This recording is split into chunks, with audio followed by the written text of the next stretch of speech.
Muy buenos días, muy buenas tardes, muy buenas noches. Vamos con un nuevo programa de Contratapas. Lo van a poder escuchar y ver por el canal Contratapas de YouTube. No se olviden, como siempre decimos, de poner me gusta, suscribirse, tocar la campanita, etcétera, etcétera. Este es el programa número 36. Pueden ustedes opinar sobre lo que deseen, sobre el programa, sobre programas anteriores, sobre el tema que ustedes crean que se puede llegar a dar, darnos sugerencias, etcétera.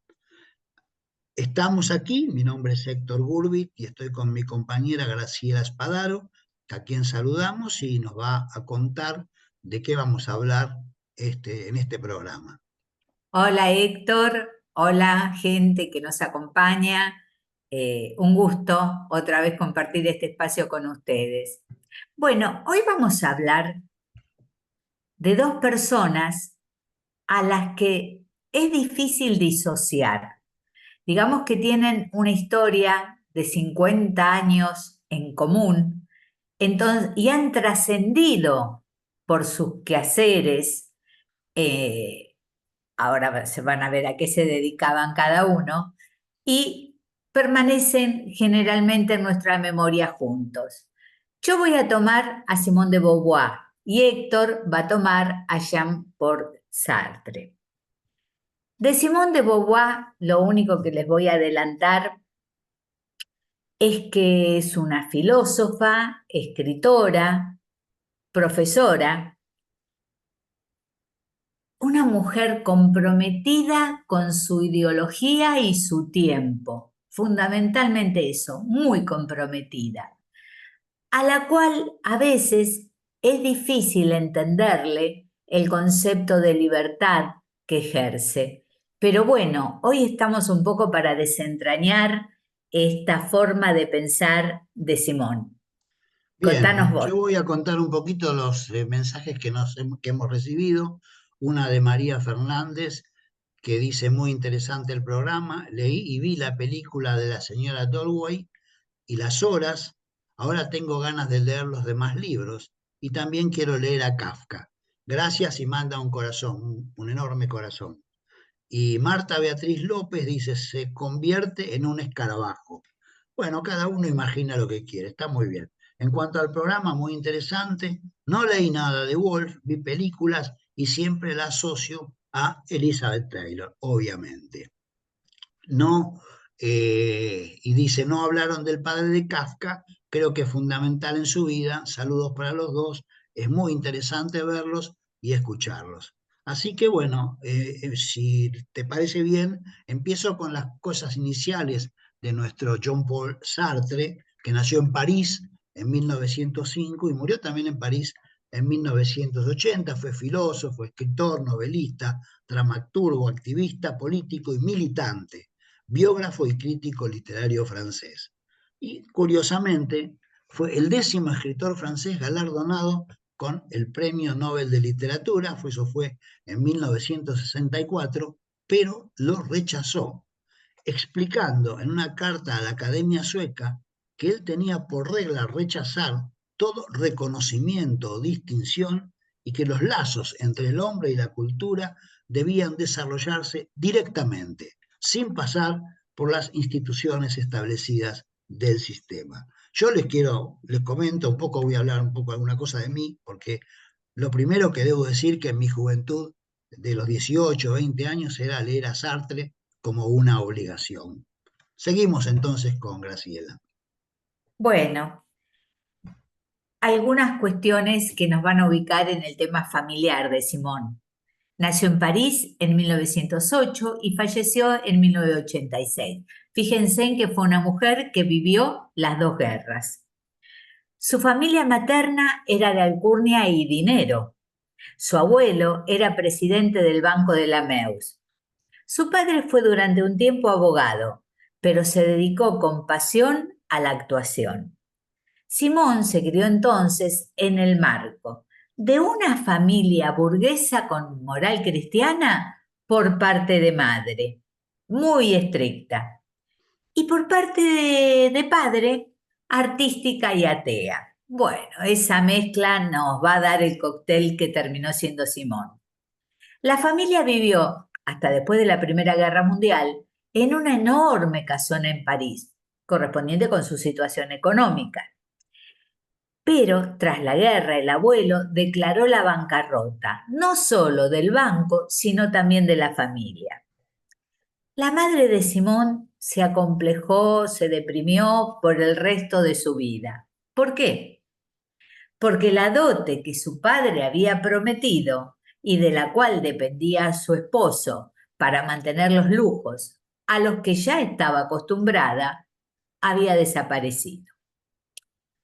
En ese marco tenemos la educación de Simón, que durante todos sus años escolares destacó como una alumna brillante, con los promedios más altos de la clase. ¿Y qué le pasa en la adolescencia? Se rebela contra la fe familiar, declarándose atea y considerando que la religión era una manera de subyugar al ser humano, a pesar de que en su infancia afirmaba que sería monja. En 1925, a sus 17 años, comenzó los estudios superiores en un instituto católico de París para mujeres de posición privilegiada. Estudiaba matemática y administración, con lo cual me siento totalmente identificada con esto de la matemática y después la literatura, ¿no es cierto? Sin embargo, desde los 15 años, Simón supo que quería ser escritora y complementaba su educación en un instituto donde obtenía su formación literaria. Escuchen bien esto. Tienes cerebro de hombre. Así le decía el padre a Simón, como un halago que siempre debió ser un insulto. Y la dejó frente a un cuestionamiento, que va a tratar a lo largo de toda su obra y su vida, y es de cómo se deviene mujer. ¿Qué tanto supuestamente afecta el cerebro en esto de decidir si se es mujer o no se es mujer? En 1926, después de haber obtenido certificados de matemáticas generales, literatura y latín, comenzó a estudiar filosofía. Y en 1929, mirá qué jovencita que era, tiene la licenciatura en filosofía con certificaciones en ética y psicología. Y 21 ahora años. sí, 21 años y tenía. ya estaba sumamente calificada. Vamos a ver qué hace con todo eso. Vamos a ver. Bueno, yo, perdónenme, en esta porción del programa voy a hablar un poquito más de mí, pero prometo que será la última. En mi novela, que se llama Ese cruce de ríos cristalinos, hay una escena en donde los personajes se roban un libro. Cuando uno describe un robo de un libro con buena intención y una atención de tipo literaria, analiza qué libro va a robar. No pone cualquier libro, no. Elige, a ver, de acuerdo a lo que está pasando y a quién es y su contexto, elige un libro. Porque tiene que ser representativo de esa etapa de la vida, de la situación internacional, de la situación nacional. Y ese libro es pensado. ¿Y qué libro elegí? La Edad de la Razón, que es el primer libro de la trilogía de los Caminos de la Libertad, que se complementan después con otros dos libros que se llaman El aplazamiento y La muerte en el alma. Así que después vamos a hablar sobre la Edad de la Razón en particular. Así que, bueno, cuando me dijiste que ibas a hablar de Simón de Beauvoir, casi al mismo tiempo te dije Sartre, ¿no? Porque no es para dudarlo, es como una cosa que va junta, no puede ir separada. Junta. Bueno, te escuchamos, Graciela. Bueno, a lo largo de su periodo universitario en París, Simón conoció jóvenes intelectuales, pero entre ellos conoció al joven Jean-Paul Sartre, al que calificó de genio con toda admiración. Cuando formaron esta pareja tan especial, ella tenía 21 años y él 24. En 1929, ambos se presentaron a un concurso para ganar una cátedra de filosofía. La ganó él, mientras ella quedó en el segundo lugar. Y fue un mérito tremendo esto de que quede en el segundo lugar, porque no era un espacio que nunca una mujer hubiera ocupado antes. Pero este segundo lugar, de alguna forma, la marcó y siempre estuvo un poquito a la sombra de Sartre. Siempre fue un poco como la segunda. El filósofo Manuel Cruz explica la relación que tienen Sartre y Simón como un paradigma de libertad y un modelo de ruptura con las formas de vida tradicionales. Dice, se trataron de usted durante más de 50 años. Nunca vivieron juntos. Se negaron a contraer matrimonio y tener hijos. Y es conocida la liberalidad con la que ambos aceptaban que el otro miembro de la pareja mantuviera relaciones con terceras personas. Y decían que el suyo, el de ellos, era un amor necesario. Los otros eran amores contingentes. Dos de las más importantes relaciones afectivas para ella fueron las que mantuvo durante varios años con el escritor estadounidense Nelson Algren, que terminó la relación justamente cuando él le planteó Sartre o yo, y con el director de cine Claude Lanzmann, quien la acompañaría hasta su último aliento. Poco antes de la Segunda Guerra Mundial, la pareja, Sartre-Beauvoir, fue destinada en sus cargos de profesores a París. De 1936 a 1938, Simone enseñó en el Liceo Molière, del que fue despedida tras haber entablado una relación amorosa con una de sus alumnas. No, no, no, sonrisita, no, no. Yo quiero que te pongas a pensar un poquito en que esto se puede entender también como se veía antes el mundo griego, el mundo romano, No, no, claro, claro. No, yo lo que que iba. era habitual, No, que era no, me habitual. refería más que nada a la relación con alumnos, no más que, que Bueno, pero en el mundo griego justamente era con las alumnas. era un tema más que en otro tema, ¿no? Más a eso me Esto, esto, refería. esto de ser el tutor formador, ¿no es Claro, cierto? porque vos tenés cierta, generás una cierta eh, situación digamos, de distancia, ¿no? El hombre, el profesor o la profesora siempre está por encima del alumno, digamos.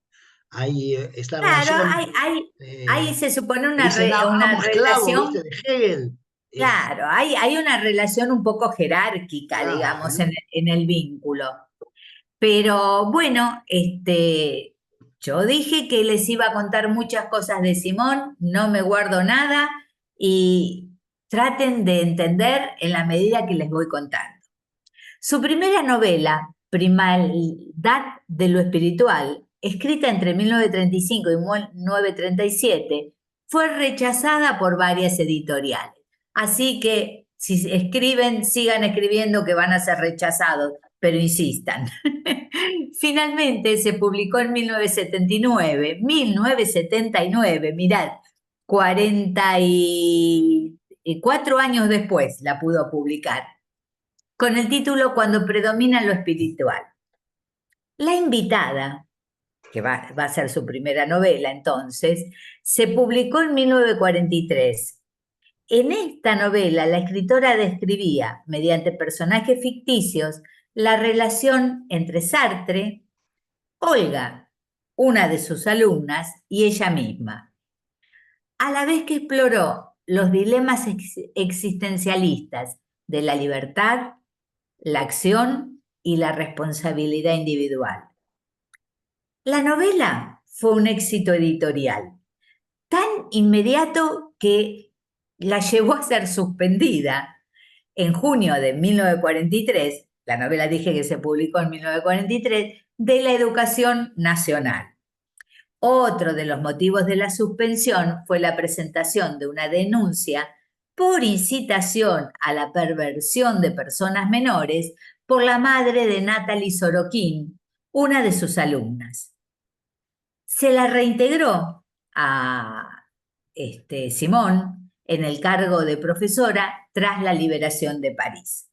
O sea, este tema de la relación con las alumnas no sucedió una sola vez en su vida. Así es. Bueno, sigo entonces yo. Sí, sí, dale, Bien, dale. bueno, lo que yo voy a contar es que hay una frase muy famosa que yo justamente tengo en mi WhatsApp, que es de Sartre, que suele traducirse de varias maneras.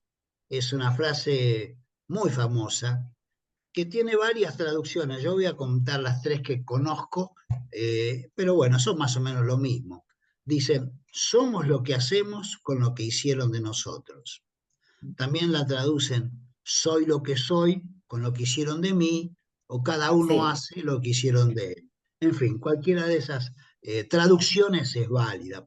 Y tiene su lógica en tanto, bueno, Sartre adhería al marxismo y después en El Ser y la Nada, que es uno de sus ensayos más importantes, toma Hegel, toma Marx, y este último dice con claridad, que es previo, por supuesto, a Sartre, dice, el ser determina la conciencia, ¿no? Ese famoso pienso, luego existo, de algún, creo que era de Descartes, se sí. trastoca, es decir, se pone al revés. Yo soy ser, estoy en un entorno y a partir de ahí tomo la conciencia.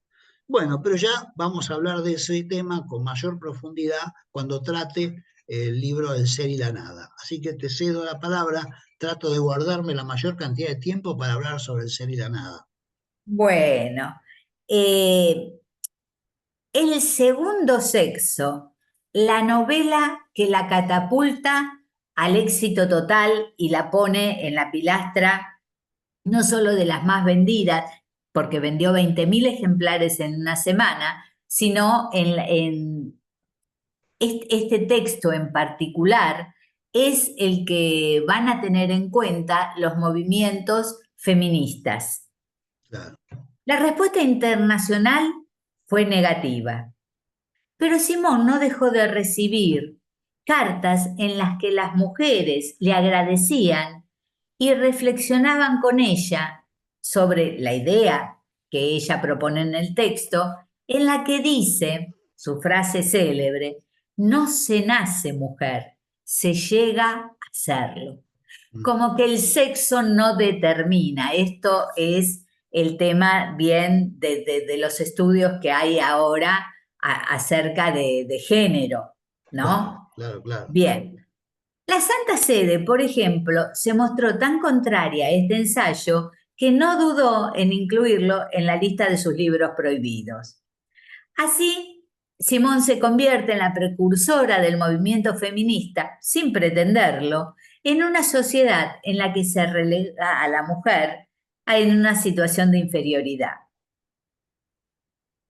Simón es percibida y mostrada como una erudita, como sabia filósofa existencialista, elevada por sobre la realidad. Pero hay que leerla, porque sus textos son al mismo tiempo palpablemente humanos y están plagados de reflexiones cotidianas. Con la intensidad que sigue siendo necesaria, ella habla temas como la poligamia, el aborto, los roles de género, el amor, el sexo, los celos, la admiración, la soledad. Ella publicó 8 ensayos, 7 novelas y 9 textos sobre sus memorias. Hizo también una obra de teatro. A partir de 1958 emprendió la escritura de su autobiografía, en la que describe el mundo burgués en el que creció, sus prejuicios, sus traiciones degradantes y los esfuerzos que llevó a cabo para deshacerse de ellos, de todo este lastre, de toda esta herencia familiar, a pesar de qué, de su condición de mujer. Parece que tenía un cerebro de hombre, se me mata si me escucha. Bueno, tiene el cerebro de mujer, como todos los seres humanos, tiene su cerebro. Bueno, yo voy También, a... también en sus autobiografías relata la relación con Sartre, que ella calificaba como un éxito total. Un éxito total. Bueno, yo voy a hablar sobre la edad de la razón, después voy a ir hacia la nada. Yo lo que quiero aclarar es que cuando Sartre hace una novela, y Simón de Beauvoir hace lo mismo, plantea temas y los trata de un tema, como un tema filosófico. No es que solamente es una acción que sucede, sino que empieza a darle vueltas, a tratar de encontrarle el hilo, de ver las distintas alternativas. En la Edad de la Razón aparece uno de los personajes sartreanos más entrañables, que se llama Mateo, Mateo de la Rue, pero vamos a decirle Mateo para no confundirnos. Un atribulado profesor de filosofía cuyo principio inalienable es ser un hombre libre.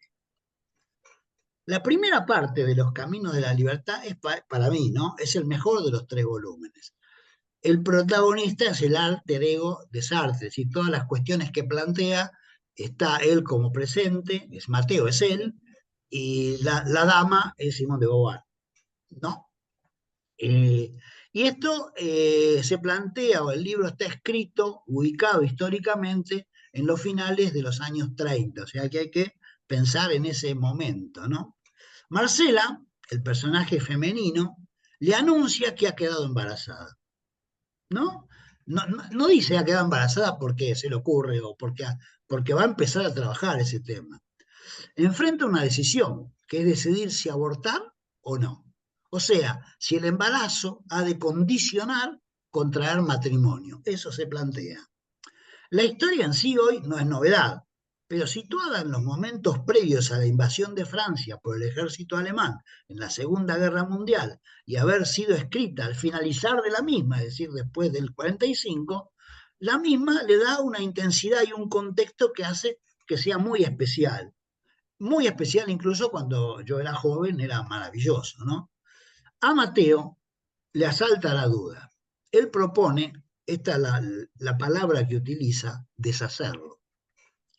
Pero cuesta un dinero que no tiene ninguno de los dos. Mateo dice, miren qué interesante lo que dice, lo dice porque está filosofando. Yo cometo la estupidez y eres tú quien la paga. Sobre esta decisión, el autor planteará a lo largo de la historia varios planos o diferentes escenarios. La cuestión no es tanto el hecho que se propone, sino el proceso de decidir qué va a hacer con eso que pasa. Se trata de un problema existencial. Por algo era existencialista, ¿no? Él es el escultor del existencialismo que viene ya de arrastre, ¿no? Creo que Nietzsche habló del existencialismo ya hacía bastante, pero él lo toma como su forma de ver la historia, la vida, la filosofía. Seguimos.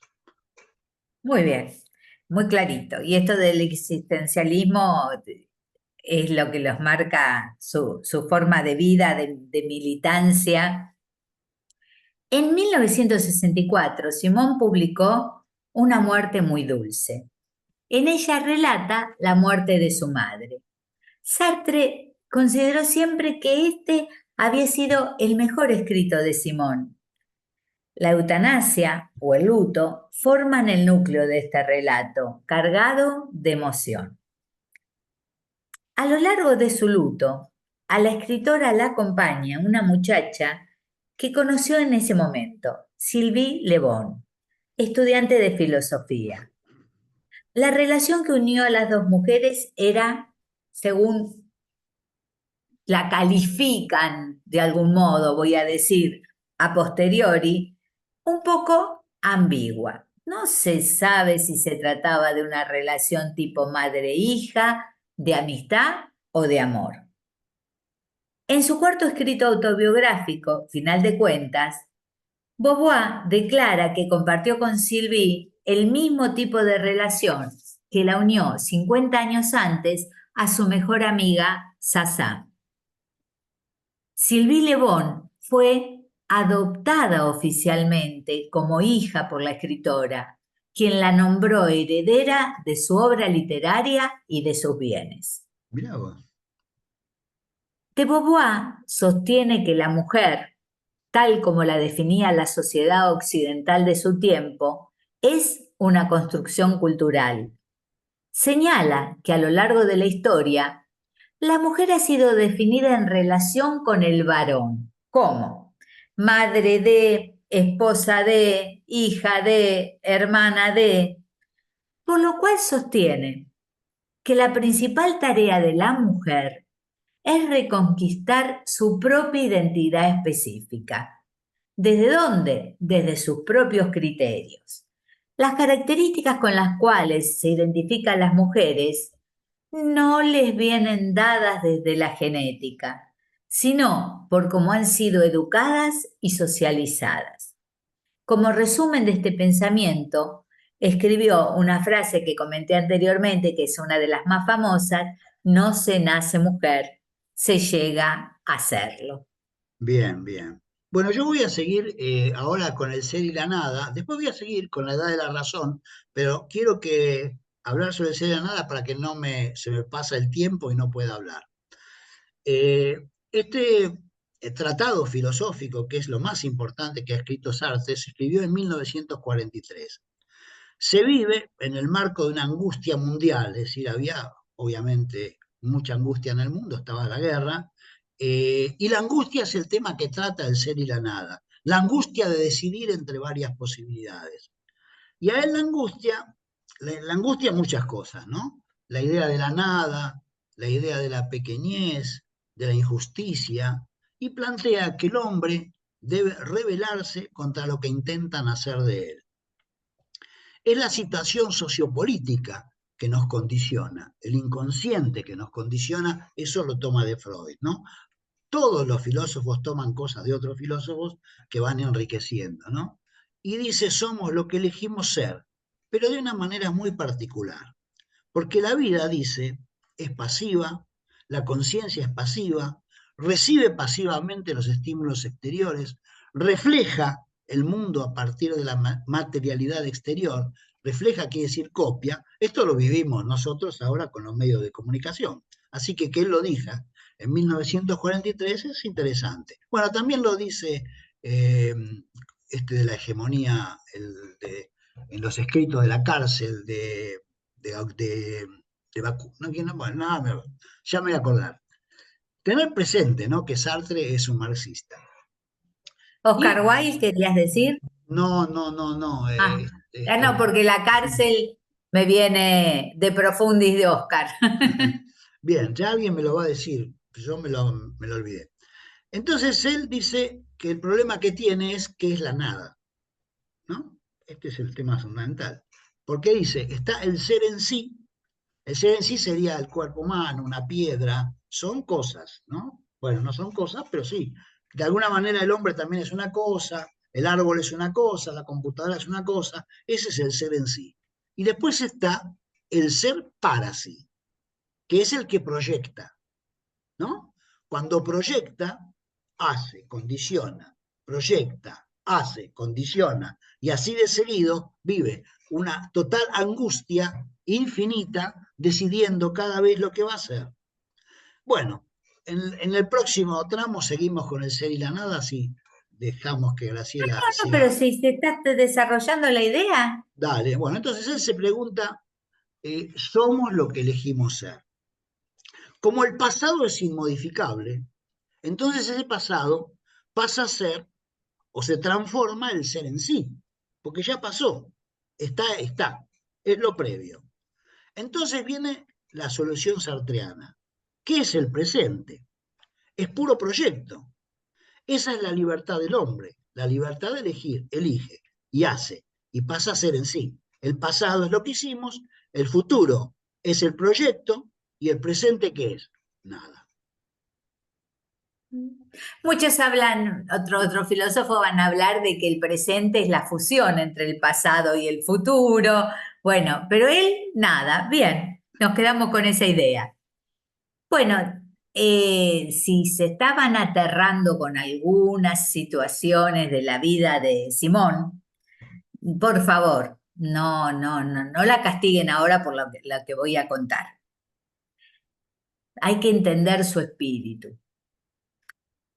Ella tuvo un papel determinante en la legalización del aborto en Francia. señalaba que el aborto es parte integral de la evolución en la naturaleza y la historia humana. Esto no es un argumento ni a favor ni en contra, es un hecho innegable. No hay pueblo ni época donde el aborto no fuera practicado legal o ilegalmente. El aborto está completamente ligado a la existencia humana. Y en 1977, Simone de Beauvoir, junto a otros muchísimos intelectuales de súper renombre, que no los voy a mencionar porque tratamos de acortar ese tipo de referencias, pero pueden consultarlo, que aparece la lista de intelectuales franceses y varios doctores y psicólogos, firmaron una petición al Parlamento francés cuestionando varios artículos de la Ley de Edad de Consentimiento. El consentimiento para tener relaciones sexuales, eso es la Ley de Consentimiento. En esa carta abierta pidieron la liberación de 3 hombres que llevaban 3 años en prisión preventiva acusados de tener relaciones sexuales con menores de 15 años. La petición argumentaba que hay una contradicción muy grande que presenta la legislación o presentaba en ese momento la legislación francesa, dado que a los 13 años una menor ya recibía la píldora por parte del Estado e incluso desde esa misma edad se consideraba la responsabilidad penal adolescente, pero no se consideraba igualmente capaces de discernimiento a estos menores cuando se trataba del consentimiento sexual. Bueno, lo que les quiero aclarar, que si a ustedes los sorprende esta postura, durante años y actualmente, esta carta siempre se ha presentado para un profundo debate intelectual. Es Sí, no complejo, está cerrada la cosa. complejísimo. Bueno, yo sigo con los caminos de la libertad. Mateo, cuando está con unos personajes, Gómez y Sara, ve a un niño y ve a una mosca, ¿no? Y dice, una mosca es más fácil de matar que un niño. El niño es una carne pensante que piensa cuando se la mata. Reconoce que va a impedir que nazca un niño cuando aborta, ¿no? Eso se plantea, ¿no? Otra incógnita que plantea es, ¿hacer el amor hace que una amistad se convierta en emparejamiento? Ya me salió una palabra fea. Emparejamiento. Bueno, es algo que va a forjar o va a ir retomando el tema del feminismo, que era entonces incipiente, ¿no? No tiene la fuerza que tiene hoy en día, pero estaba incipiente. Después se pregunta, ¿ser de un partido político? Otro tema que toca. Dice, ¿tiene consecuencias? Él era comunista, se planteaba como miembro, como adheriendo al Partido Comunista, pero nunca se afilió al Partido Comunista, porque él suponía que afiliarse al Partido Comunista le limitaba su posibilidad de ser libre y poder opinar. Bueno, estamos hablando de una época en que estaban todavía el socialismo real por un lado y el capitalismo por el otro. Y bueno, en ese ambiente del libro está el falso bohemio, el pequeño burgués, que se aferra a comodidades, los personajes luego son intelectuales frustrados, es decir, toda esa gama de tipos, personajes o de ese movimiento de París, ¿no? De Francia, tan interesante y tan fecundo, ¿no? Que incluso termina en el 68 con el famoso Mayo francés. Y bueno, yo como decía antes, no hay casualidad en los temas que propone. Es una novela, pero las discusiones, las contradicciones son filosóficas. El libro toma temas filosóficos desde aspectos de la realidad real, digamos, de lo que efectivamente pasa en la realidad. Bien, hasta ahí. Seguimos entonces contigo. Sí. Bueno, un año después de la muerte de Sartre, Simón publicó La ceremonia del adiós. Este Ah, libro termina con una frase que dice, su muerte nos separa, mi muerte no nos reunirá. Así es, Ya es demasiado bello que nuestras vidas hayan podido juntarse durante tanto tiempo. Mm. Esta frase me suena, me trae a referencia la historia de Carl Sagan y Anne Druyan y lo que Claro. dice ella sobre la muerte de él. Es muy, muy parecido, fíjense en cómo se repiten las cosas. Bueno, Simón murió el 14 de abril de 1986 y ahora ella y Sartre comparten una tumba en el cementerio de Montparnasse en París. Y yo me despido con una frase de ella. El día que una mujer pueda no amar con su debilidad, sino con su fuerza, no escapar de sí misma, sino encontrarse, no humillarse, sino afirmarse. Ese día el amor será para ella como para el hombre, fuente de vida y no un peligro mortal. Bueno, maravillosa. Me acordé, Gramsci de el- los escritos de la cárcel de Gramsci, que habla de hegemonía, es decir, el tema Ah, principal es la hegemonía. Bueno, eh, algo que declaró en 1959, sobre todo por el tema de Argel, ¿no? De la colonia francesa. Dice que cada francés era responsable colectivamente de los crímenes cometidos durante la guerra de independencia de Argelia, que era una colonia francesa, vuelvo a repetir. La batalla de Argel, hay una película, ¿no? Que es muy dura, pero véanla porque está en YouTube, de donde se recoge lo que fue después la Casa de las Américas sobre la tortura y que tiene su correlato en nuestra dictadura cívico-militar. Así que bueno, quería comentar eso y tengo algo más, no sé si vos tenés algo más. no, no, no, no, no, termina, No, hay un termina. enfrentamiento, él era muy amigo de Albert Camus, el escritor que escribe El extranjero, porque ambos estaban adhiriendo al Partido Comunista, pero en un determinado momento Albert Camus se va del partido, digamos, hace una suerte, digamos, de declaración y Sartre con Camus se pelean como si hubiera, no sé, viste, cuando las peleas son para siempre, esas cosas. Pero es lo que es interesante, que lo dicen también acá entre las conversaciones que había entre Sarmiento y Alberdi, que para discutir uno le mandaba un libro y el otro le respondía con un libro, eh, lo cual dista bastante de los que tenemos nosotros ahora como presidentes y como miembros de cosas, que no son incapaces de escribir un libro que valga la pena como lo habrán hecho Camus y lo habrán hecho Sartre. Y nos queda muy poco tiempo, así que nos vamos despidiendo. La verdad que estuvo muy lindo, me encantó este programa. Me despido de todos ustedes. Manden posteos. Bueno, un gusto haber compartido con ustedes. Nosotros los dos vamos a estar en la Feria del Libro con nuestros libros, y vamos a hacer una cosa para que se enteren. Lo vamos a poner en los comentarios, Ah, ¿sí? buenísimo, Bueno, buenísimo. Bueno, bueno, un gusto bueno. compartir con ustedes. Gracias, Héctor. Gracias, Graciela.